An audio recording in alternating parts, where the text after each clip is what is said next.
Effective immediately. Those two words sat at the top of the crisp white sheet of paper, like a judge's gavel striking a wooden block. The font was bold, impersonal, and undeniably cold. It was the kind of document one expects to receive from a bank regarding a foreclosure or from a faceless corporation regarding a policy change.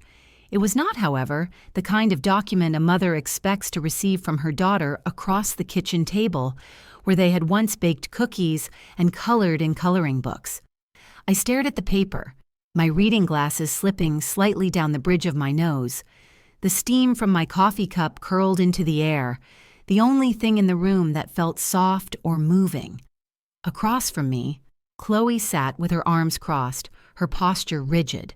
Beside her, Mark, my son-in-law, didn't even have the decency to look at me. He was scrolling through his phone, his thumb moving with a rhythmic indifference that made my stomach churn. "This is the new schedule, Mom," Chloe said. Her voice was flat, stripped of the warmth that used to define it. It wasn't a suggestion. It wasn't a request for help. It was a mandate. I looked back down at the list. It was broken down into hourly blocks, starting at 5:30 in the morning and ending at 11 at night. 5:30, prepare breakfast and pack school lunches. 6:30, wake the children and assist with dressing. 7:30, school drop-off. 8, grocery shopping and general errands. 9, begin deep cleaning of common areas. The list went on, a relentless march of chores that included laundry, ironing, dinner preparation, and evening cleanup. And at the very bottom, in a smaller, but no less significant font, was a clause about financial contribution. It stated that my pension would now be directly deposited into a joint account to cover household overhead, considering I was occupying a room and consuming resources. My hands began to tremble, not from age, but from a cocktail of shock and rising bile. I looked up at my daughter. "Chloe," I whispered, my voice barely finding traction in the silent kitchen. "This is my house. I bought this house with your father 30 years ago." Chloe sighed, a sound of exaggerated patience, as if she were explaining quantum physics to a toddler. "We have been over this, Mom. Mark and I have been living here for 2 years. We maintain the property. We handle the maintenance. Legally, we have established residency and rights.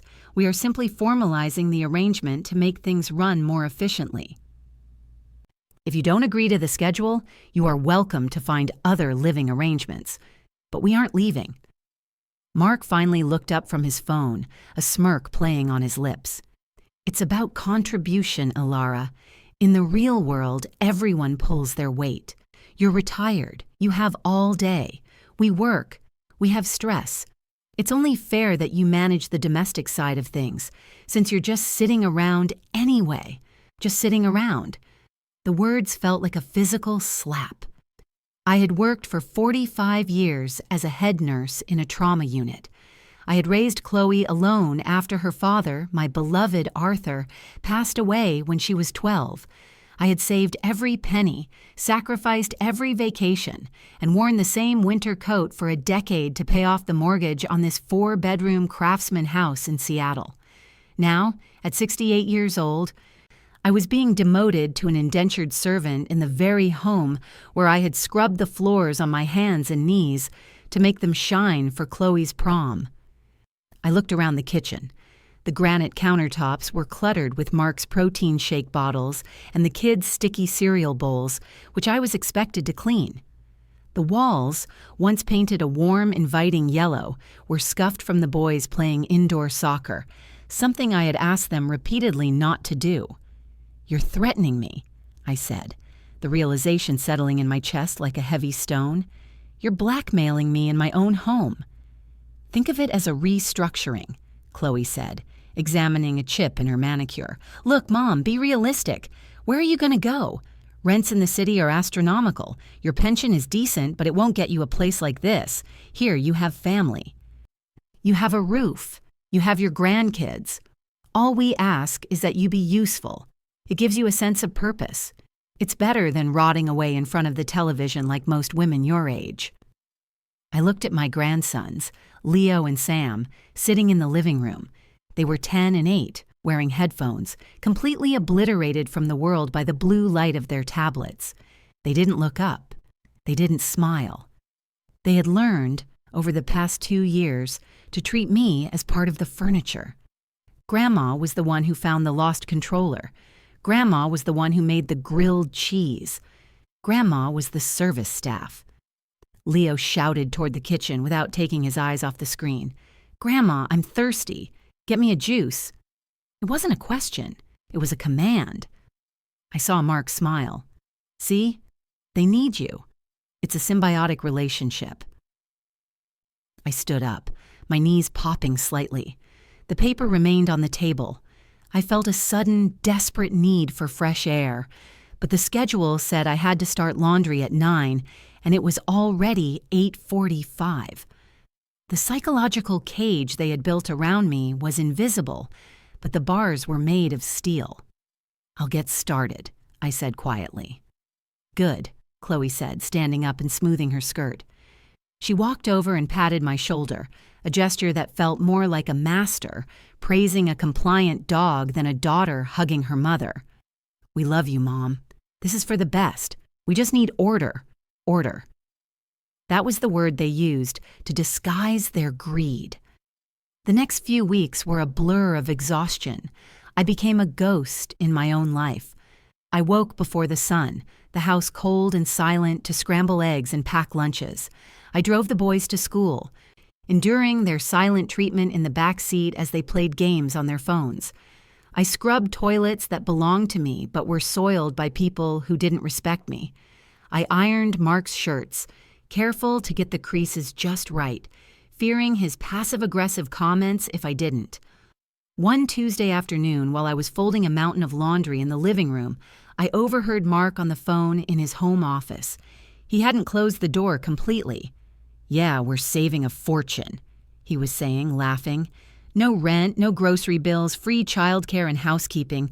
We should be able to buy that vacation property in Cabo within a year at this rate. The old lady?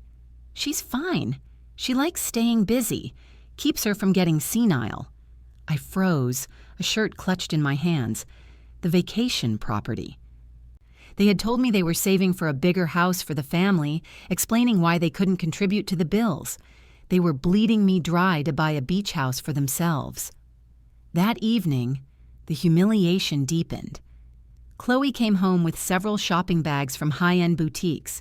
She showed off a new designer handbag to Mark, twirling in the kitchen. "It's beautiful, babe," Mark said, kissing her. "You deserve it."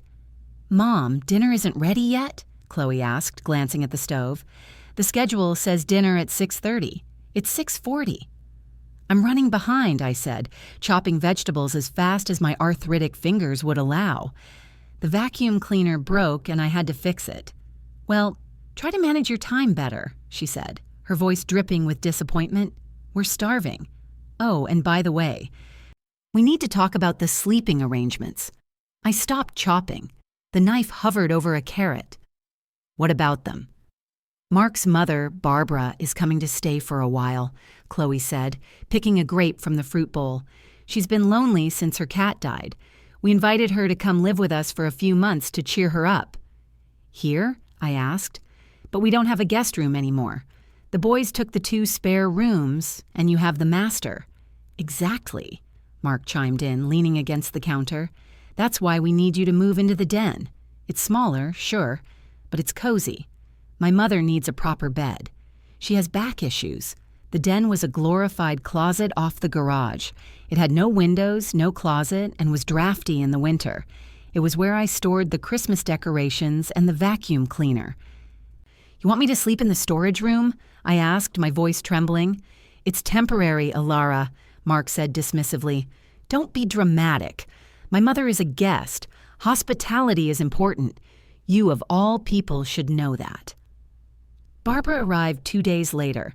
She was a woman who wore too much perfume and carried an air of entitlement that sucked the oxygen out of the room. She walked into my house, scanned the living room with a critical eye, and said, "The curtains are drab. We should change them to something livelier." We? Within hours, I was moved into the den. My beautiful queen-sized bed, the one Arthur and I had shared, was given to Barbara. I was sleeping on a cot surrounded by boxes of old ornaments, listening to the hum of the refrigerator through the thin wall. The dynamic shifted from exploitation to outright servitude. Barbara was not just a guest, she was a supervisor. She followed me around, pointing out spots I had missed on the windows, criticizing the seasoning in the soup, and complaining that the coffee wasn't hot enough. One morning, I was scrubbing the kitchen floor because Barbara had spilled her tea and claimed her back hurt too much to bend down. Mark walked in, stepped right over my hands without saying excuse me, and opened the fridge. "We're out of almond milk, Alara," he said, closing the door with a slam. "You know I only drink almond milk." "I bought 2 cartons yesterday," I said from the floor, wiping up the sticky tea. "Well, they're gone. You need to go to the store, now." "I can't," I said, sitting back on my heels. "I don't have any money left in my account. The transfer for the household expenses took everything this month." Mark rolled his eyes. "Figure it out. You have savings, don't you? Dip into that. It's just milk. God, you're so cheap sometimes." He stepped over me again and left the room. I sat there on the cold tile, the smell of lemon cleaner stinging my nose. I looked at my hands, red and chapped from the chemicals. I thought of Arthur. I thought of the day we signed the deed to this house. He had picked me up and spun me around in this very kitchen, promising that this would be our sanctuary, our safe harbor. Now it was my prison. That afternoon, I told Barbara I was going to the pharmacy. Instead, I took the bus downtown. I walked into the office of a lawyer I had found in the phone book, a man named Mr. Sterling who specialized in elder law. I sat in his office, clutching my purse, and for the first time in 2 years, I told the truth. I told him about the schedule, the money, the threats, the den. Mr. Sterling listened in silence. He was an older man with kind eyes and a sharpness behind them that gave me hope. When I finished, he took off his glasses and leaned forward. "Mrs. Vance," he said, using my last name with a respect I hadn't heard in ages. "What you are describing is not a family arrangement. It is abuse. Specifically, it is financial exploitation and emotional abuse. But they said they have rights," I stammered, "because they've lived there for 2 years." He shook his head firmly. "They are tenants at will, and destructive ones at that. But more importantly, you are the owner. The deed is in your name. They are exploiting a vulnerable adult. The threats they are making, they are empty. But we are going to fill your response with something very real." He drafted the papers right there. Eviction notices, a demand for restitution of funds, a restraining order against Barbara if she did not vacate immediately. "You have the power, Alara," Mr. Sterling said as he handed me the heavy manila envelope. "You just have to be willing to use it. It will be hard. They will scream. They will cry. They will try to manipulate you. But remember this, they are not treating you like a mother. They are treating you like a resource. And resources run out." I took the bus home. I held the envelope against my chest like a shield. When I walked through the door, it was dinner time. The chaos was in full swing. The TV was blaring. Leo was shouting at his video game. Barbara was complaining about the draft. Chloe was painting her toenails on the coffee table. "Where have you been?" Chloe snapped without looking up. "Dinner is late again." "This is unacceptable, Mom. We have a schedule for a reason." I didn't go to the kitchen. I walked into the living room and turned off the television. The silence that followed was sudden and shocking. "Hey," Leo yelled. "I was in the middle of a game." "Quiet, Leo," I said. My voice wasn't loud, but it was steady. It was the voice I used to use when running a trauma unit during a crisis. It cut through the room. Mark looked up from his tablet. "What's gotten into you? Turn the TV back on."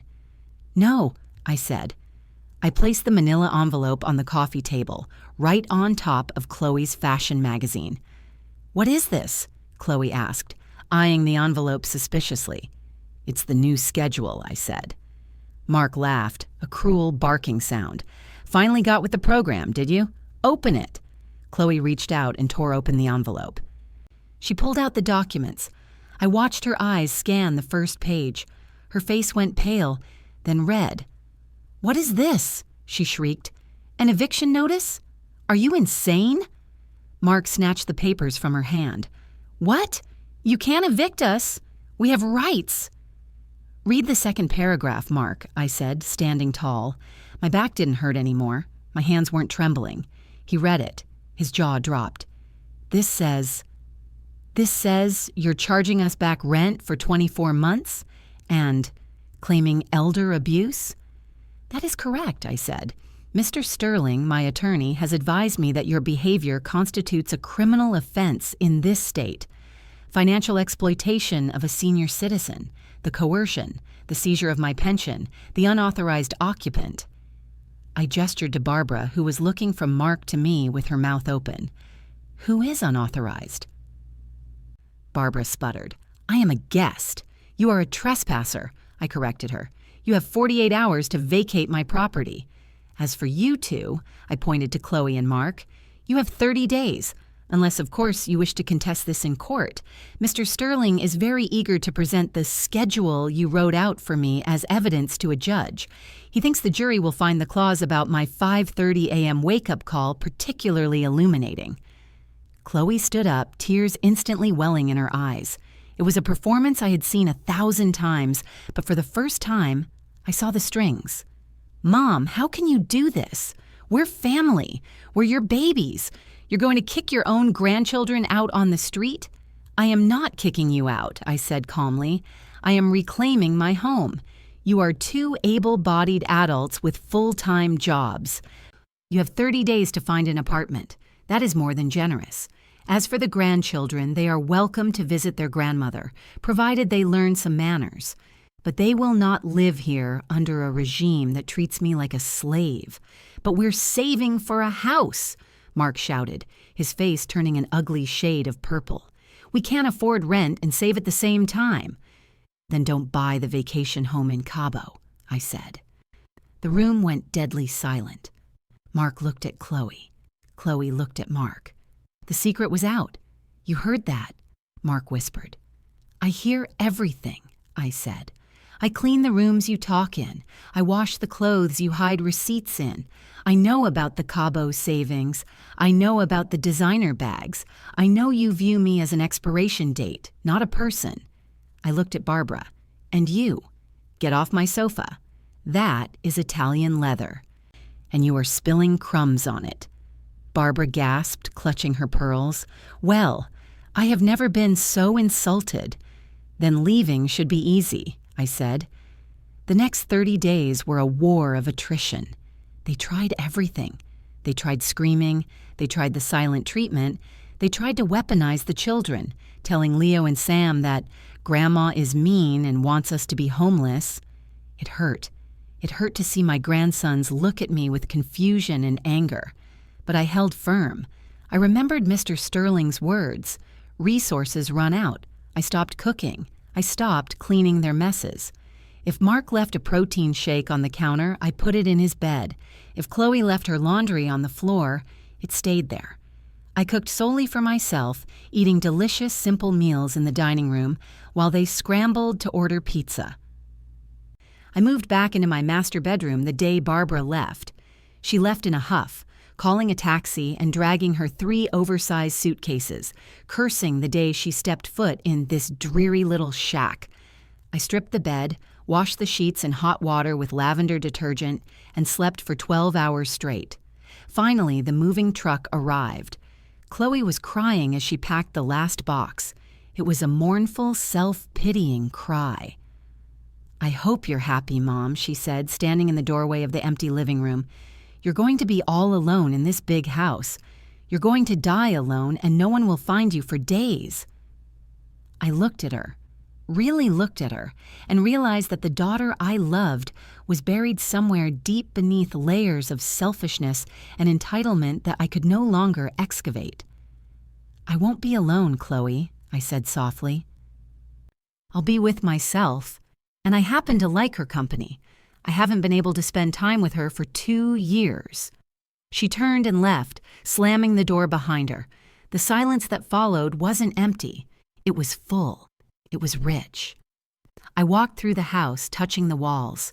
I opened the windows and let the fresh Pacific breeze blow through, chasing away the scent of Barbara's perfume and Mark's cologne.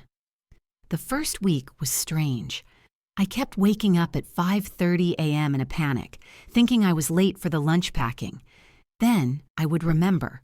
I would stretch my legs in my big, warm bed, listen to the birds singing outside, and roll over to sleep for another 3 hours. I started painting again. I turned the den, the former prison cell, into a studio. I bought canvases and oils with the money from my pension that was finally staying in my own bank account. I painted landscapes. I painted the view from my window. I painted a self-portrait of a woman with gray hair and fierce eyes. One Saturday morning, about 3 months later, the doorbell rang. I was in the garden planting tulips. I walked to the gate and saw a car parked at the curb. It was Chloe. She looked tired. Her hair wasn't perfectly styled. She was holding Leo's hand. "Hi, Mom," she said through the gate. She didn't look arrogant anymore. She looked humbled. "Hello, Chloe," I said, leaning on my garden spade. Can we come in? Leo misses you." I looked at Leo. He wasn't holding a tablet. He looked at me and gave a small, shy wave. I opened the gate. "You can come in for tea," I said. "But the visit ends at noon. I have a salsa dancing class at 1. "Salsa class?" Chloe asked, her eyes widening. "Yes," I smiled. "I have a schedule to keep, but this one is mine." We sat on the patio. The conversation was stilted at first, but it flowed. Chloe admitted that the apartment they rented was small and expensive. Mark was having to actually work overtime to pay the bills. They weren't going to Cabo. "It's hard, Mom," she whispered. "Managing a house is hard." "I know," I said, pouring her tea. "I did it for 40 years. When they left, Leo hugged me. It was a real hug, tight and desperate. "Grandma, your house smells better than our apartment," he said. "I know, sweetie," I said, kissing his forehead. "It smells like freedom." That night, I sat in my favorite armchair, the one that used to be covered in Mark's laundry. I had a glass of wine and a book. The house was quiet, but it wasn't lonely. I realized then that the fear they had tried to instill in me, the fear of being an old woman alone, was a lie. Loneliness isn't being physically alone. Loneliness is being surrounded by people who do not see you. It is being a utility in your own life. I had reclaimed my space, but more importantly, I had reclaimed my narrative. I wasn't the old woman waiting to die. I was Alara. I was the homeowner, the artist, the dancer. I looked at the schedule Chloe had given me months ago. I had kept it in a drawer. I took it out and walked to the fireplace. I tossed it onto the dying embers of the fire. I watched the paper curl and blacken, the hourly blocks, the chores, the demands. They all turned to ash and floated up the chimney, disappearing into the night sky. The lesson was burned into my heart as surely as the paper was burned in the fire. You teach people how to treat you. If you accept the role of a doormat, people will wipe their feet on you. But if you stand like a mountain, they will have no choice but to walk around you or climb with respect. I took a sip of wine, feeling the warmth spread through my chest. Tomorrow, I would sleep until 9. Then I would paint. And maybe, just maybe, I would buy myself a ticket to Cabo. After all, I heard the beaches were lovely this time of year.